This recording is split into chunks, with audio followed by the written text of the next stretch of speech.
मौजूद सामीन, मैं मुश्ताक अहमद वानी, असिस्टेंट प्रोफेसर शोबा उर्दू बाबा गुलाम शाह बादशाह यूनिवर्सिटी राजौरी जम्मू व कश्मीर आपकी खिदमत में अपनी एक ताज़ा कहानी आओ अब निकाह कर लें पेश कर रहा हूँ।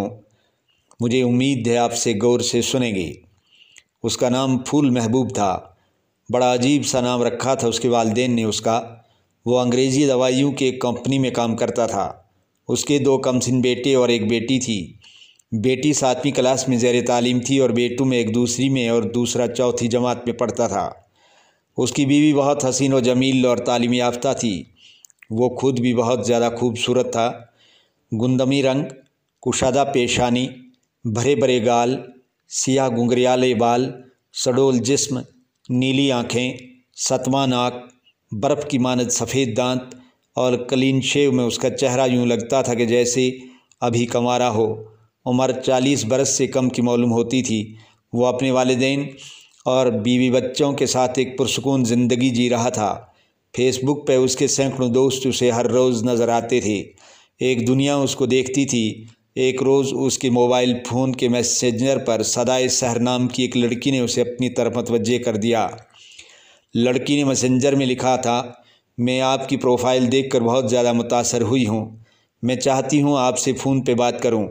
ये मेरा फ़ोन नंबर है, इसी पर मैं व्हाट्सएप चलाती हूँ। आप चाहें तो मुझसे बात कर सकते हैं। फूल महबूब ने सदाए सहर के लिखे अल्फाज पढ़े तो उसके दिलो दिमाग में इस तरह भी कैफियत पैदा हो गई। सुकून दिल से रुखसत हो गया। उसे यूँ महसूस होने लगा कि जैसे कोई शौक़ व चंचल हसीना उसके दरे दिल पे दस्तक दे रही हो। उसने घर से निकलकर थोड़ी दूर आगे सदाए सहर का मोबाइल नंबर सेव किया। उसके व्हाट्सएप नंबर पर अपना फ़ोटो सेंड कर दिया। नीचे लिखा, मुझे ये पढ़कर बहुत खुशी हुई कि आपको मेरी प्रोफाइल ने मुतासर किया। आप क्या करती हैं, कहाँ रहती हैं? मैंने अपना फ़ोटो भी आपको भेज दिया। कुछ ही लम्हों के बाद सदाए सहर नाम की उस लड़की ने लिखा, मैं जीवन नगर की रहने वाली हूँ। फ़िज़िक्स में एमएससी हूँ। मेरे वालिदैन के पास रुपए की कोई कमी नहीं है। मैं अपने वालिदैन की इकलौती बेटी हूँ। मेरे 2 भाई हैं, दोनों मुलाजिम हैं। आपका फ़ोटो देखा तो बहुत अच्छा लगा। मुझे ये भी खुशी है कि आप भी जीवन नगर ही के रहने वाले हैं। फूल महबूब अपने फूल जैसे बच्चों और अपनी खूबसूरत बीवी मिज़गा का ख्याल न करते हुए सदाए सहर की तरफ इस तरह मायल हुआ कि जैसे किसी ने उस पर सहर कर दिया हो। मैसेंजर और व्हाट्सएप पर पहले तो उन दोनों की किसी हद तक संजीदगी से बातें होती रहीं, लेकिन कुछ अरसे के बाद उनकी ये संजीदगी दीवानगी में बदलने लगी। एक रोज़ जब उनकी मुलाकात वीडियो कॉल पर हुई तो दोनों के दिलों में तजस्सुस और प्यार की अंगड़ाई पैदा हो गई।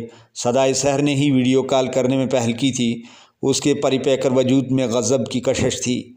गुलाबी चेहरा, सियाह खुले बाल, मोतियों की तरह चमकीले दांत, गोरी कलाइयाँ, पुरजोश जवानी और उसके होंठों पे दिल को मोह लेने वाली मुस्कान देखकर फूल महबूब को किसी शायर का ये शेर याद आ गया था।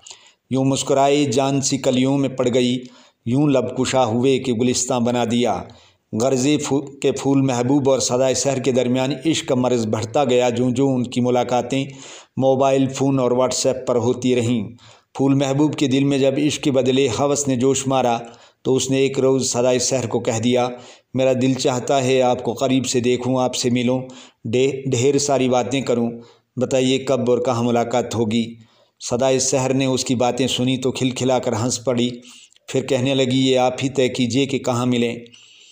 फूल महबूब ने झट से कह दिया, अशजारे सायादार पार्क में मिलना मुनासिब रहेगा, क्योंकि एक तो ये शहर से थोड़ी दूर है और दूसरा वहाँ लोगों का आना जाना कम ही रहता है। मैं कल 2 बजे घर से अपनी गाड़ी लेकर पार्क में पहुँच जाऊँगा। सदाए सहर ने कहा, हाँ ठीक है, मैं भी अपनी गाड़ी में वहाँ पहुँच जाऊँगी। वो दोनों सारी रात एक दूसरे की मोहनी सूरतें देखने, करीब से देखने और प्यार मोहब्बत की बातें करने के लिए तजस्सुस आमेज़ जज्बे के साथ करवटें बदलते रहे।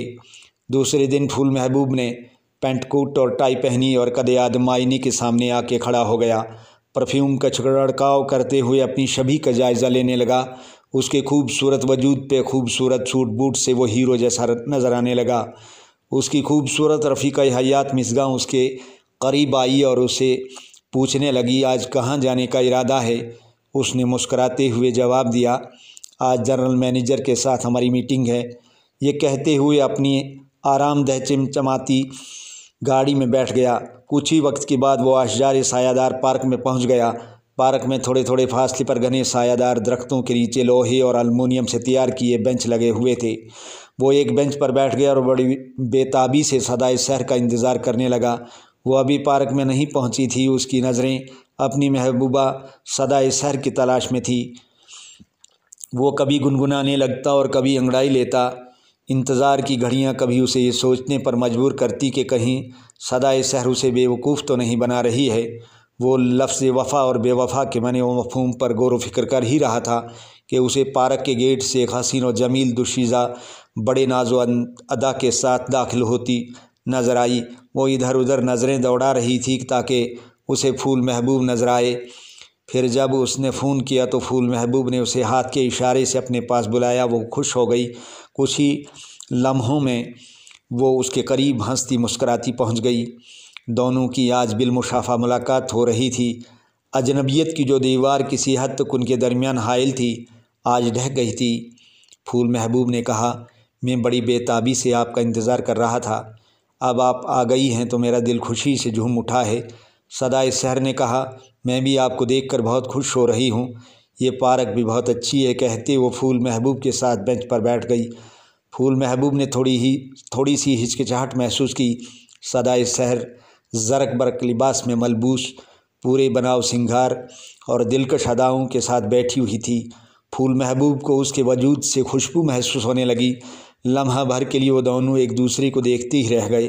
पूरी पार्क में थोड़े थोड़े फासले पर जवान लड़के लड़कियां और कहीं कहीं अधीड़ उम्र के मर्द औरतें एक दूसरे की चाहत में मदगम अपनी शर्म हया और ख़ानदानी इज़्ज़त व वक़ार को न जाने कहाँ छोड़ आए थे।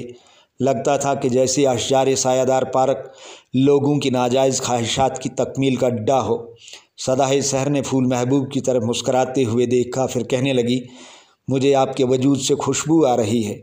दिमाग को मुअत्तर करने वाली ऐसी खुशबू मुझे पहली बार महसूस हो रही है। फूल महबूब ने कहा, मुझे बचपन से खुशबू पसंद है। मेरी खुशनसीबी कि आपको मुझसे खुशबू आ रही है। सदाए सहर लहकती हुई बोली, मुझे खुशबू पर किसी शायर का ये शेर याद आ रहा है कि खुशबू की तरह आया वो तेज़ हवाओं में, मांगा था जिसे हमने दिन रात दुआओं में। फूल महबूब ने कहा, वाह, खुशबू पे आपने इतना अच्छा शेर सुनाया, बहुत खूब। मुझे तो आप सरापा गज़ल नज़र आ रही हैं। सदाए सहर ने कहा, ये आपका हुस्न ज़न है।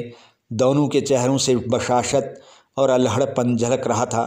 फूल महबूब ने सदाए सहर से पूछा, अच्छा ये बताइए आप ठंडा लेंगी या गरम? सदाए सहर ने कहा, मैं काफ़ी पीना चाहती हूँ। फूल महबूब ने कहा, मैं भी काफ़ी ही पीना चाहता हूँ। उसने पार्क के कोने में लगे स्टॉल वाले से काफ़ी मंगवाई। दोनों काफ़ी पीने लगे। काफ़ी पीने के बाद सदाए सहर ने कहा, मैं अब अपने घर जाना चाहती हूँ। मैं घर वालों से अपनी सहेली के पास जाने के बहाने आपसे मिलने आई हूँ। ये कहते हुए सदाए सहर उठ खड़ी हुई। फूल महबूब ने कहा, आप घर जाना चाहती हैं, ठीक है, लेकिन मेरे साथ एक सेल्फ़ी तो खिंचवा लीजिए। सदाए सहर ने कहा, हाँ, एक शर्त पर खिंचवाऊँगी, वो ये कि सेल्फ़ी सिर्फ आपकी नज़रों में रहे, किसी भी व्हाट्सएप ग्रुप या फेसबुक पर शेयर ना करें। फूल महबूब ने कहा, हाँ, ये मेरा आपसे वादा रहा, ऐसा हरगिज़ नहीं होगा। उन्होंने मुस्कुराते हुए सेल्फ़ी खिंचवाई और एक दूसरे से रुखसत हो गए। फूल महबूब और सदाए सहर की इस पहली बिलमुशाफा मुलाकात के बाद उन दोनों के दिलों में प्यार और मोहब्बत का जज्बा इस कदर मुअज़्ज़न हो गया कि वो दिन में मोबाइल फ़ोन पे देर तक एक दूसरे से बातें करते, हंसते मजाक करते, इधर उधर घूमने का प्रोग्राम बनाते। अशजारे सायादार पार्क में उनकी अक्सर मुलाकातें होती। मुख्तलिफ पोज़ में फ़ोटो खिंचवाते। एक रोज़ जब वो एक होटल में चले गए तो उनकी मुलाकात गुज़श्ता मुलाकातों से बिल्कुल मुख्तलिफ थी। इस तरह की मुलाकातों का सिलसिला कुछ अरसे तक कायम रहा। अब वो दोनों एक दूसरे की जिस्म जान को दरियाफ़्त कर चुके थे। इतना ही नहीं बल्कि उकताहट सी महसूस करने लगे थे। एक रोज़ सदाए सहर ने फूल महबूब से कहा, आओ अब निकाह कर लें, लेकिन हाँ, इसके लिए हमें अपने अपने वालिदैन को राज़ी करना होगा। फूल महबूब ने कहा, मैं 3 बच्चों का बाप हूँ। आपसे निकाह करने के बाद अपनी बीवी और बच्चों को क्या मुँह दिखाऊँगा? सदाए सहर ने जब फूल महबूब का ये दिल दहला देने वाला इंकशाफ सुना तो उसे यूँ महसूस हुआ कि जैसे उसके खूबसूरत वजूद पे आसमान से बिजली गिरी हो। शुक्रिया।